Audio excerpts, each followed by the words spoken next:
أشهد أن لا إله إلا الله وحده لا شريك له وأشهد أن محمدا عبده ورسوله أما بعد فأعوذ بالله من الشيطان الرجيم بسم الله الرحمن الرحيم الحمد لله رب العالمين الرحمن الرحيم مالك يوم الدين إياك نعبد وإياك نستعين اهدنا الصراط المستقيم صراط الذين أنعمت عليهم غير المغضوب عليهم ولا الضالين آمين عالم الغيب فلا يظهر على غيبه أحدا إلا من ارتضى من رسول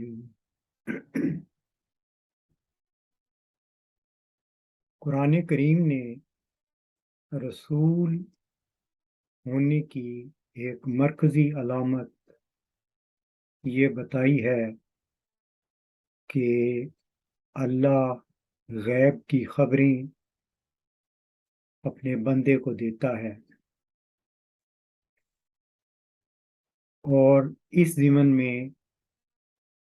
میں کافی سارے خطبات مختلف حوالہ جات سے بیان کر چکا ہوں کہ اللہ تعالیٰ نے رسول کریم صلی اللہ علیہ وآلہ وسلم کو کون کون سی ماضی بعید کی غیب کی خبریں دی تھیں جو رسول کریم صلی اللہ علیہ وآلہ وسلم کے زمانہ میں اس کے کچھ حصے پورے ہوئے اور کچھ آپ کے بعد کے زمانہ میں۔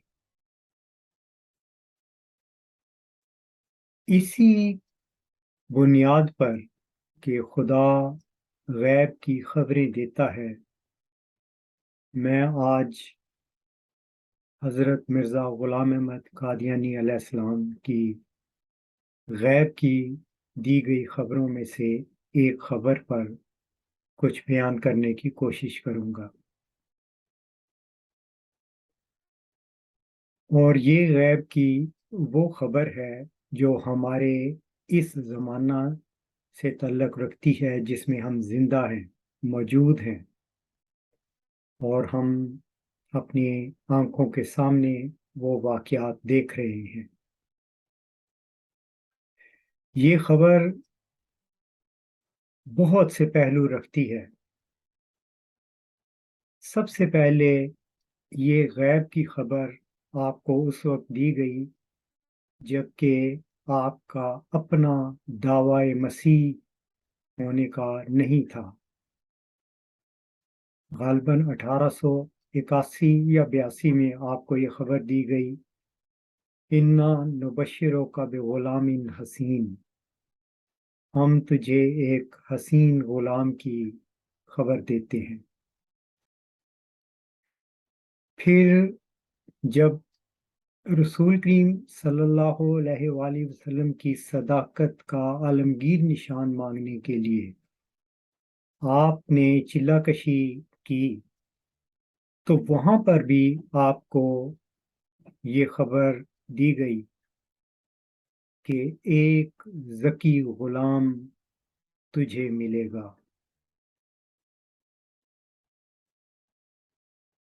اور یہ خبر مختلف رنگ میں آپ پر مختلف حوالوں سے ہوتی رہی، اور آخری بار آپ کو 6-7 نومبر 1907 کو یہ خبر دی گئی، صَأَحَبَ لَكَ غُلَامًا زَكِيًّا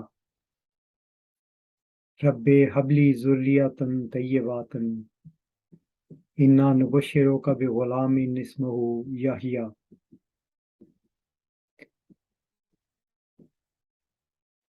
اب یہ خبریں جو آپ کو دی گئیں، اس کو ذہن میں رکھیں، اور میں ایک اور نقطہ نظر سے ایک معاملہ یہاں رکھتا ہوں۔ انسان کی حالت یہ ہے کہ وہ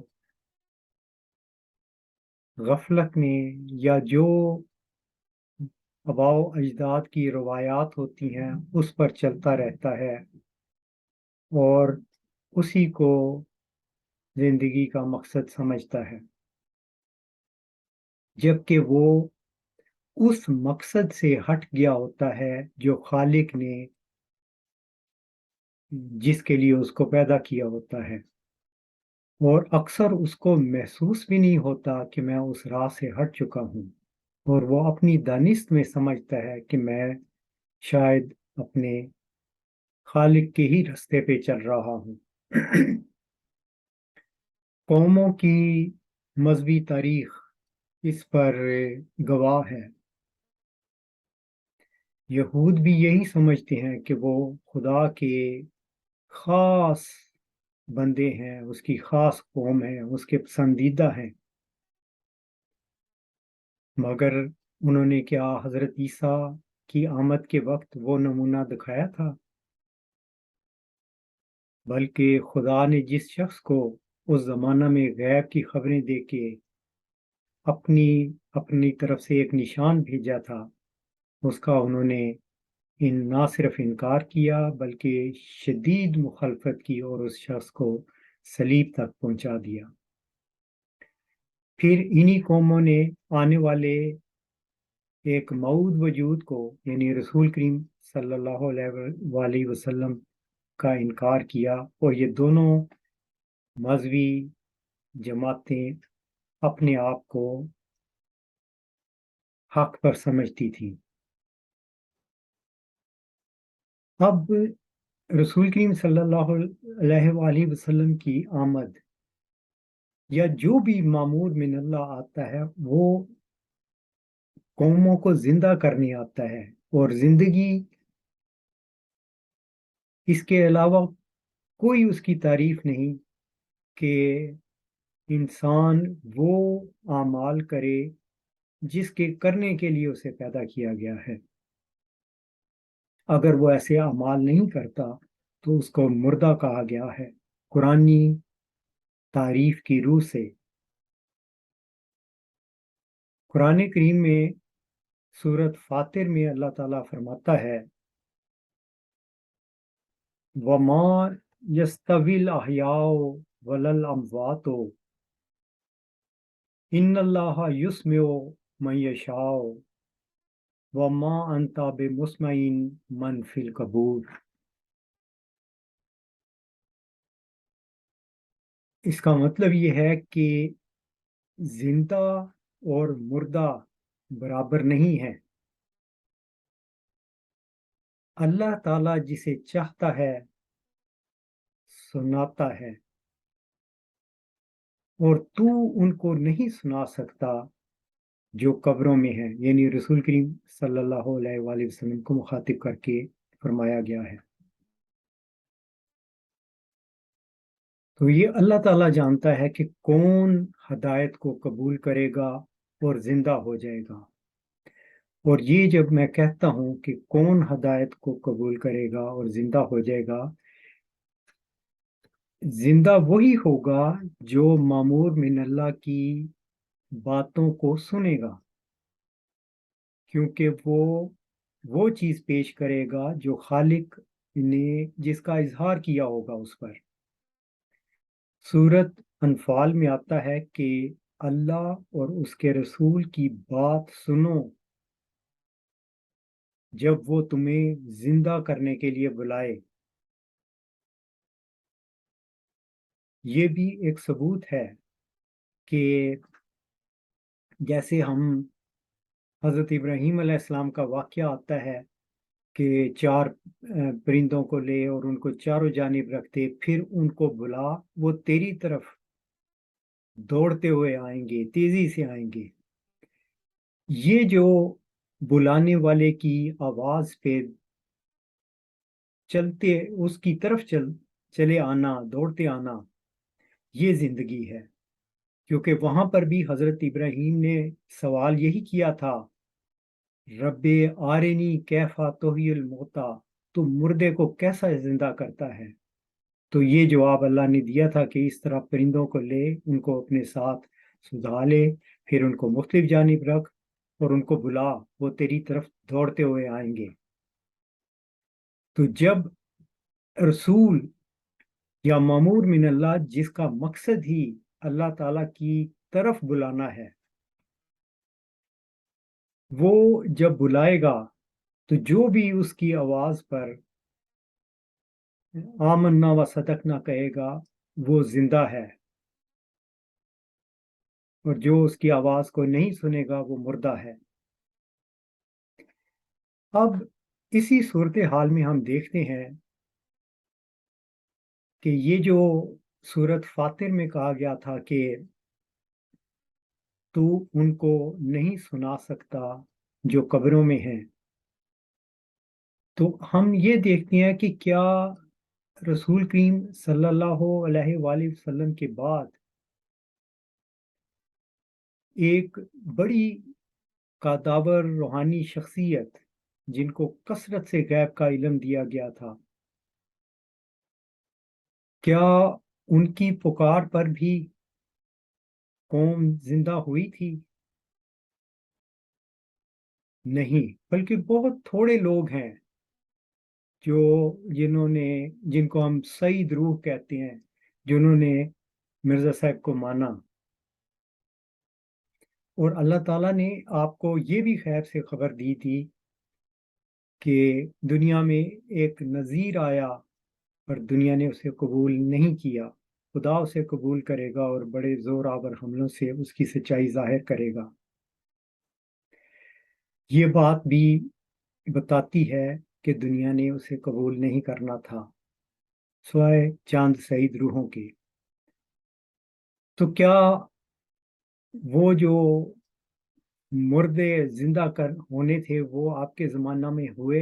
نہیں، بلکہ آپ کو بھی 20 فروری 1886 کو یہ خبر دے دی گئی تھی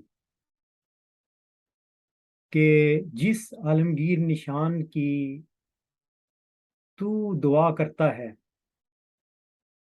وہ عالمگیر نشان تجھے ذکی غلام کے زمانہ میں ملے گا،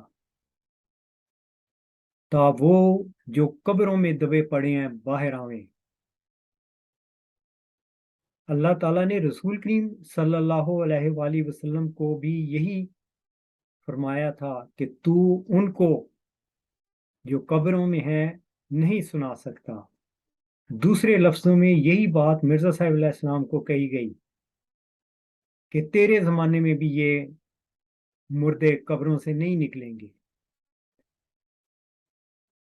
اور ذکی غلام کا زمانہ وہ ہے جس میں یہ احیاء موتا کا نشان اس کا وعدہ دیا گیا ہے۔ اب ہوتا یہ ہے کہ مفاد پرست لوگ ایسے مامور کے جانے کے بعد اپنے دنیاوی مقاصد کے لیے اللہ کا نام لے کر اپنا کاروبار چلانا شروع کر دیتے ہیں، اور بنیادی روح وہ ان میں سے پرواز کر جاتی ہے اور دنیا داری کی طلب رہ جاتی ہے۔ یہی چیز ہم مرزا صاحب علیہ السلام کے ہاں دیکھتے ہیں، اور اس کی خبریں بھی دی گئی تھی۔ میں ایک خاص پہلو سے اس خبر کو جو غیب کی آپ کو دی گئی وہ سامنے رکھتا ہوں۔ جب آخری بار آپ کو یہ ذکی غلام کی نسبت الہام ہوا، جو میں آپ کے سامنے پڑھ کر سناتا ہوں، تو پھر اس پہ تفصیل سے تبصرہ ہوگا۔ آپ کو الہام ہوا ساحبو لکا غلاما زکیہ رب حبلی ذریۃ طیبات انا نبشرک بغلام اسمہ یحییٰ الم تری کیف فعل ربک باصحاب الفیل اخذہم اللہ باقیا وحدہ لا شریک معہ قل جاء الحق وزهق الباطل، موت قریب، ان اللہ یحمل کل حمل من خدم کا خدم الناس کلہم ومن ازا کا ازا الناس جميعا۔ آمدن عید مبارک بادت، عید تو ہے چاہے کرو یا نہ کرو۔ اس کا ترجمہ اور قدر تشریح خود مرزا صاحب نے اپنے قلم سے کی۔ آپ تحریر کرتے ہیں، میں ایک پاک اور پاکیزہ لڑکے کی خوشخبری دیتا ہوں، اے میرے خدا پاک اولاد مجھے بخش۔ میں تجھے ایک لڑکے کی خوشخبری دیتا ہوں جس کا نام یحییٰ ہے۔ اس پر مرزا صاحب علیہ السلام بریکٹ میں لکھتے ہیں، معلوم ہوتا ہے اس کا مطلب یہ ہے کہ زندہ رہنے والا۔ تو دیکھے گا کہ تیرا رب ان مخالفوں سے کیا کرے گا جو تیرے معدوم کرنے کے لیے حملے کرتے ہیں۔ خدا ان کو پکڑے گا اور یہ خدا کا بندہ اکیلا رہے گا، اس کے ساتھ کوئی شریک نہ ہوگا۔ حق آ گیا اور باطل بھاگ گیا، یعنی باطل بھاگ جائے گا۔ ایک شخص کی موت قریب ہے، خدا ہر ایک بوجھ کو آپ اٹھائے گا۔ اس کے معنی اب تک معلوم نہیں ہوئے، آئندہ خدا قادر ہے کہ تفصیل ظاہر کر دے۔ جو شخص تیری خدمت کرتا ہے اس نے ایسا کام کیا کہ گویا سارے جہان کی خدمت کی، اور جو شخص تجھے دکھ دیتا ہے اس نے ایسا کام کیا گویا ساری دنیا کو دکھ دیا۔ اس کے بعد آپ لکھتے ہیں، اس کے بعد ایک اور الہام ہے جس کے اظہار کی اجازت نہیں، شاید بعد میں اجازت ہو جائے۔ اس کا پہلا فقرہ یہ ہے، دیکھ میں ایک نہایت چھپی ہوئی بات پیش کرتا ہوں۔ اچھا، اب اس چھپی ہوئی بات اور یہ جو موت قریب ہے، موت قریب کا الہام ہے، اس کے بارے میں اسی عرصہ میں مرزا صاحب علیہ السلام کو بہت سی وحشت پیدا کرنے والی خوابیں آئیں، اور آپ نے لکھا کہ میں ان خوابوں نے مجھے بہت غمناک کر رکھا ہے، اور میں دعا کرتا ہوں کہ خدا تعالیٰ اس مصیبت کو ٹال دے۔ اپنے ایک خط میں جو آپ نے نواب محمد علی آف مالیر کوٹلہ، یعنی جو آپ کے ہونے والے داماد تھے نواب امت الحفیظ بیگم صاحبہ سے جن کا رشتہ ہوا تھا، ان کو ایک خط میں اس غیب کی خبر کے بارے میں آپ لکھتے ہیں،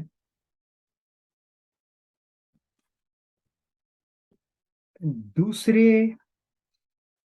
یعنی یہ دوسرا پوائنٹ انہوں نے لکھا ہے، نہایت خوفناک امر جو ہر وقت دل کو غمناک کرتا رہتا ہے، ایک پیشگوئی ہے جو چند دفعہ خدا تعالیٰ کی طرف سے ہو چکی ہے۔ میں نے بجز گھر کے لوگوں کے کسی پر اس کا اظہار نہیں کیا۔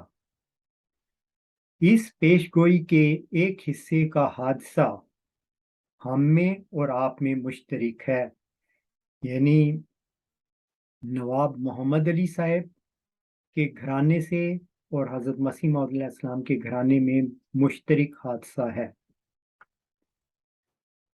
بہت دعا کرتا ہوں کہ خدا اس کو ٹال دے، اور دوسرے حصے کا حادثہ خاص ہم سے اور ہمارے گھر کے کسی شخص سے متعلق ہے۔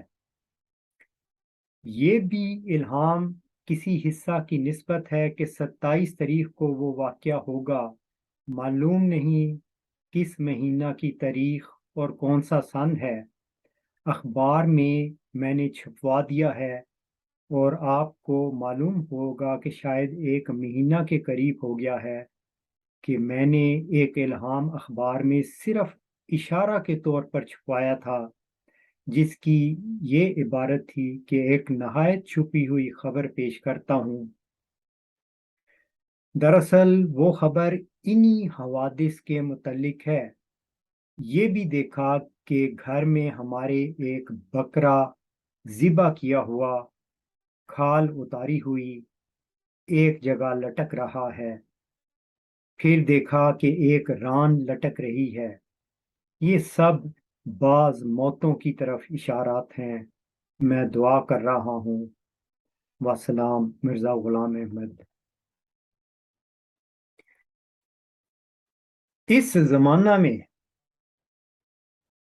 مرزا صاحب علیہ السلام کی صداقت کا کوئی نشان مجھ سے پوچھے تو میں کہوں گا کہ یہ جو ذکی غلام کی خبر دی گئی تھی اور اس سے منسلک جو حوادث آپ نے بیان کیے ہیں، مرزا صاحب کی صداقت کا ایک روشن نشان ہے۔ اس ضمن میں ہم یہ دیکھتے ہیں کہ ایک شخص یعنی حضرت عبدالغفار جمبا صاحب موجود ہیں جو ذکی غلام ہونے کا دعویٰ رکھتے ہیں اور اپنے اس دعوے کی صداقت کے لیے مضبوط دلائل رکھتے ہیں جن کا توڑ ممکن نہیں، یعنی دلائل قاطع اور ساطع ہیں۔ ایسے دلائل ہیں جو باطل کی، مخالف کی ہر بات کو قطع کر دیتے ہیں اور تیز دھاری تلوار کی طرح ہیں جو دوسروں کو کاٹ کے رکھ دیتی ہے۔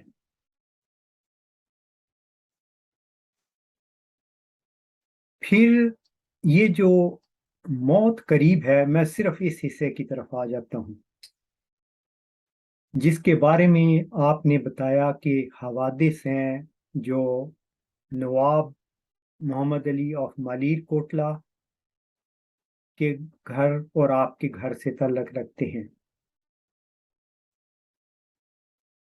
اور ایک حصہ خاص ان سے ہے۔ یہ جو اس کے بارے میں آپ نے رویا میں دیکھا، جس کو آپ نے لکھا کہ بڑی وحشت پیدا کرنے والی خوابیں، ڈراؤنی خوابیں دیکھی، اور میں دعا کرتا تھا کہ یہ خدا اس مصیبت کو ٹال دے۔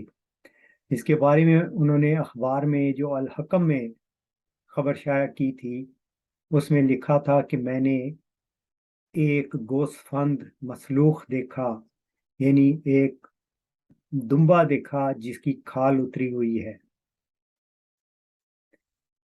ہم حضرت مسیح موعود علیہ السلام کے گھرانے کو جب دیکھتے ہیں تو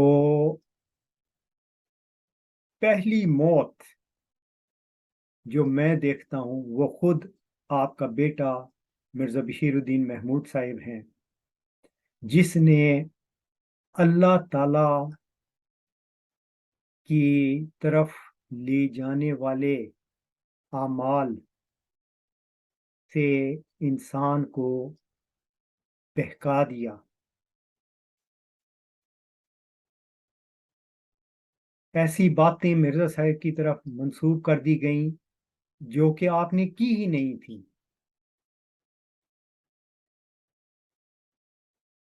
کوئی ایسی ہمارے پاس تحریر اور ثبوت نہیں کہ مرزا بشیر الدین محمود صاحب مسلم موعود ہیں، مگر یہ 1914 میں اپنی بارے میں 150 علماء سے یہ چیز کہلوا رہے تھے کہ میں ہی وہ مسلم موعود ہوں۔ کیا یہ خدا کا ڈیزائن ایسے تھا؟ ہرگز ایسے نہیں تھا۔ انجمن کو رد کر رہے تھے، جو حضرت مسیح موعود علیہ السلام واضح طور پر لکھ کے گئے تھے کہ میری یہ جانشین ہوگی. پھر یہ کہ جہاں جہاں مرزا صاحب علیہ السلام کا نام ہے، جہاں انہوں نے فیصلے کیے ہیں، وہ کاٹ دیے جائے اور اس کی جگہ مرزا بشیر الدین محمود کا نام لکھا جائے. یہ سارے وہ رستے ہیں جو گمراہی کے رستے تھے، جس پر مرزا بشیر الدین محمود صاحب خود بھی چل پڑے اور اپنی جماعت کو بھی ایک فریب کے ذریعے آہستہ آہستہ اس رستے پہ ڈال دیا. یہ جو انسان کی نفسیات ہے، اس پر بھی تھوڑی سی بات کرنا ضروری ہے. نہ صرف انسان بلکہ حیوانات بھی اسی طرح کنٹرول کیے جاتے ہیں. یہ جو ہم دیکھتے ہیں کہ ہاتھی کے بچے کو جب وہ بہت چھوٹا ہوتا ہے، اس کے پاؤں میں لوہے کی زنجیر ڈال کر اس کو باندھ دیا جاتا ہے، اور اس سے آہستہ آہستہ ہاتھی کے اس بچے کی نفسیات یہ ہو جاتی ہے کہ میں جب مجھے باندھا گیا ہو تو میں اس قید سے رہائی نہیں پا سکتا. اور اسی کے ساتھ اسی سوچ کے ساتھ وہ بڑا ہوتا ہے، اور جب بڑا ہوتا ہے اور اتنا طاقتور ہوتا ہے کہ زنجیر کیا، ویسی 10 زنجیریں بھی اس پہ باندھی جائیں تو وہ ایک ہی جھٹکے میں ان کو توڑ سکتا ہے. لیکن وہ جو سوچ ڈیولپ ہو چکی ہوتی ہے، اس کے تابع وہ غلامانہ رنگ میں زندگی گزار دیتا ہے. اس کی دوسری مثال میں ہندوستان میں براہمن اور شودر کی دے سکتا ہوں. براہمن یہ کہتے ہیں شودروں سے کہ تم اس جنم میں ہماری خدمت کرو، ہم آقا اور تم غلام. اگر تم اچھے رنگ میں ہماری خدمت کرو گے تو اگلے جنم میں ہو سکتا ہے خدا تمہیں براہمن بنا دے اور تم ایک بلند مرتبہ پاؤ. اور پوری قوم کو اس طرح غلامی کی زنجیروں میں جکڑا گیا ہے. یہی کام مرزا بشیر الدین محمود صاحب نے کیا، اسی نفسیات کو استعمال کیا. خلیفہ کی اطاعت. کس خلیفہ کی اطاعت؟ جس کا کوئی وجود ہی نہیں پیش کیا گیا. ایسی غلامی کی سوچ ڈیولپ کر دی، گویا خدا خلیفہ کی اطاعت ہی دراصل خدا کی اطاعت ہے، اور قوم کو اس غلامی میں جکڑ دیا گیا.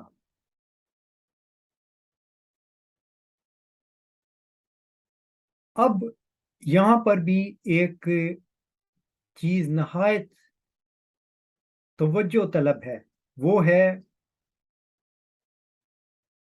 کہ ان کو اس چیز سے کوئی فرق نہیں پڑتا کہ کوئی شخص کس گناہ میں مبتلا ہے، کیسی کیسی بڑی کمزوریاں ہیں اس میں. لیکن جب تک وہ شخص ان منصوبے پر حملہ آور نہیں ہوتا، ان کو کوئی مسئلہ نہیں، کیونکہ ان کو اسلام سے غرض نہیں ہے، ان کو اپنے ذاتی مفادات سے غرض ہے. اس کی وضاحت میں کر دیتا ہوں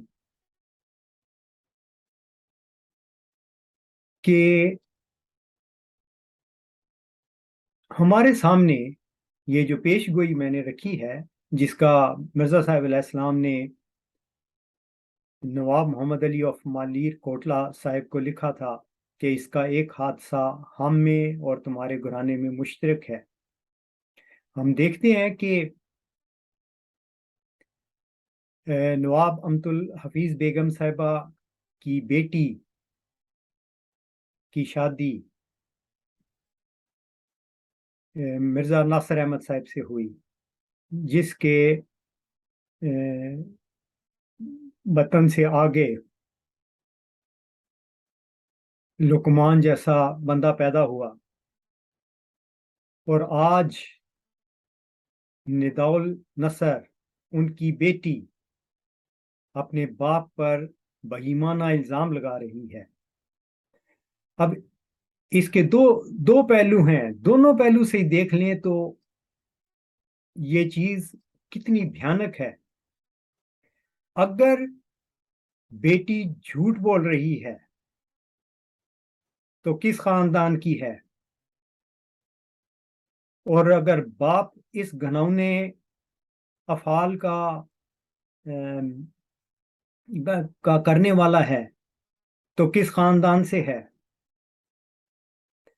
اور اس سے بڑھ کر مرزا مسرور احمد صاحب کا جواب اس لڑکی کو یہ ہونا کہ تم نے خود اپنے آپ کو پیش کیا ہے۔ اس کو بھی اگر فرض محال کے طور پر مان لیا جائے تو کیا یہ اسلام کی تعلیم تھی کہ لڑکی اپنے آپ کو پیش کرے تو لڑکوں کو اجازت ہو گئی؟ یہ کیا تعلیم پیش کر رہی ہیں؟ یہ اسلام ہے؟ جس مسیح کے نام پر اپنے آپ کو یہ خلیفۃ المسیح کہتے ہیں، کیا اس مسیح کی یہ تعلیم تھی؟ کیا قرآن کی یہ تعلیم تھی؟ ہرگز نہیں۔ مگر ان کو جیسے میں نے شروع میں عرض کی کہ یہ ان کو اس چیز سے غرض ہی کوئی نہیں کہ کوئی کتنے بھیانک کام کرتا رہے۔ وہ جماعت کے مخلصین کہلائیں گے، وہ خلیفہ کی دستار بندی بھی کریں گے، ایسے معزز لوگ ہوتے ہیں وہ۔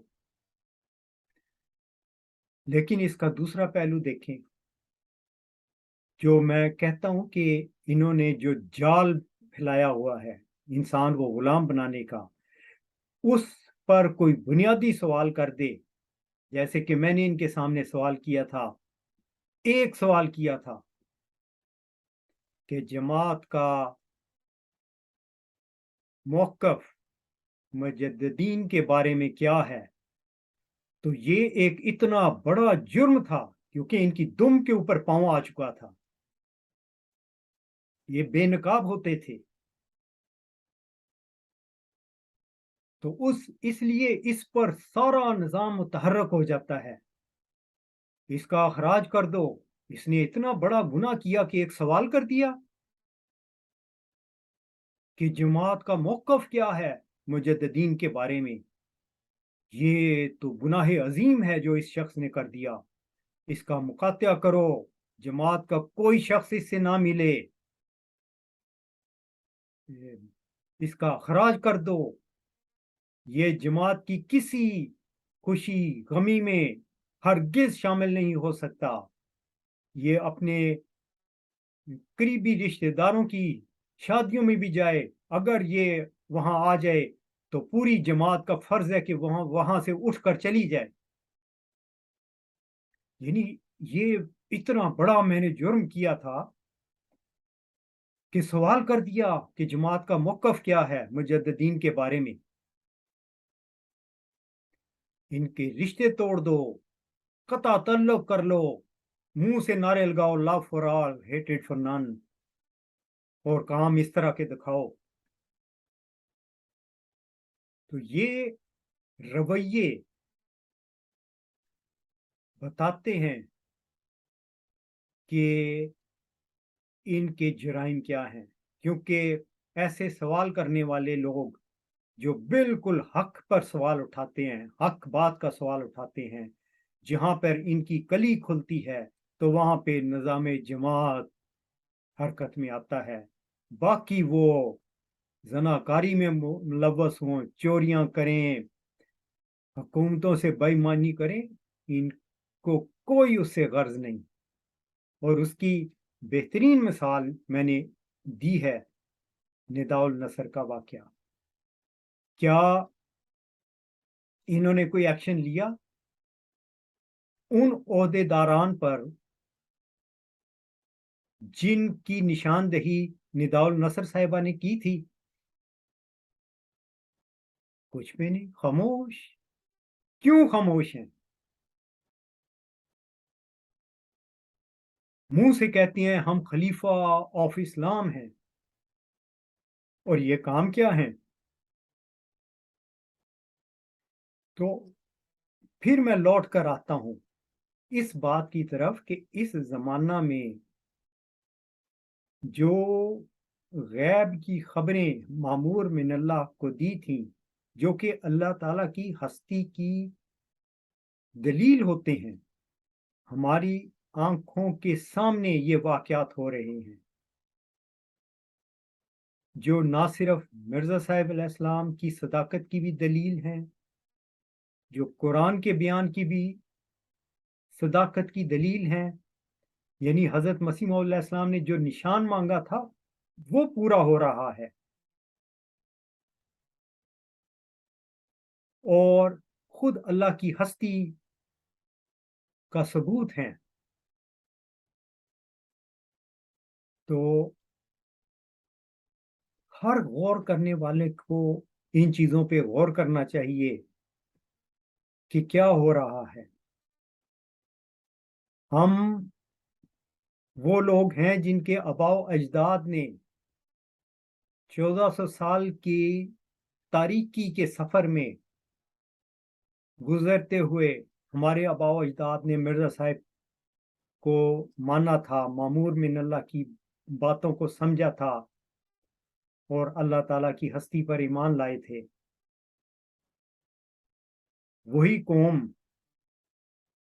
آج یہ سمجھ چکی ہے، کیونکہ ہمارے باپ دادے ایمان لے آئے تھے، اور ہم گویا یہود کی طرح خدا کی خاص قوم ہیں۔ ایسا ہرگز نہیں ہے، زندگی متحرک ہے۔ نبی یا مامور من اللہ کے جانے کے بعد جو تاریکی آتی ہے، جس کا سورت استخلاف میں بھی ذکر ہے،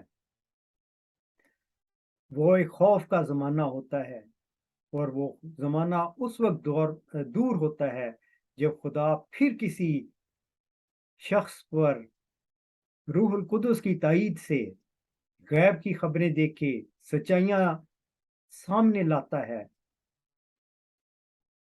تو وہ قوم کو زندگی کی طرف بلاتا ہے۔ کون ہے جو اس زندگی کی طرف بلانے والے کی پکار کو سنے؟ وآخر الدعوانا ان الحمد للہ رب العالمین۔ الحمد للہ نحمدہ ونستعینہ ونستغفرہ ونؤمن بہ ونتوکل علیہ ونعوذ باللہ من شرور انفسنا ومن سیئات اعمالنا، من يهد الله فلا مضل له ومن يضلل فلا هادي له، ونشهد ان لا اله الا الله ونشهد ان محمدا عبده ورسوله۔ عباد الله رحمكم الله، ان الله يأمركم بالعدل والإحسان وإيتاء ذي القربى وينهى عن الفحشاء والمنكر والبغي يعظكم لعلكم تذكرون، اذكروا الله يذكركم وادعوه يستجب لكم ولذكر الله أكبر۔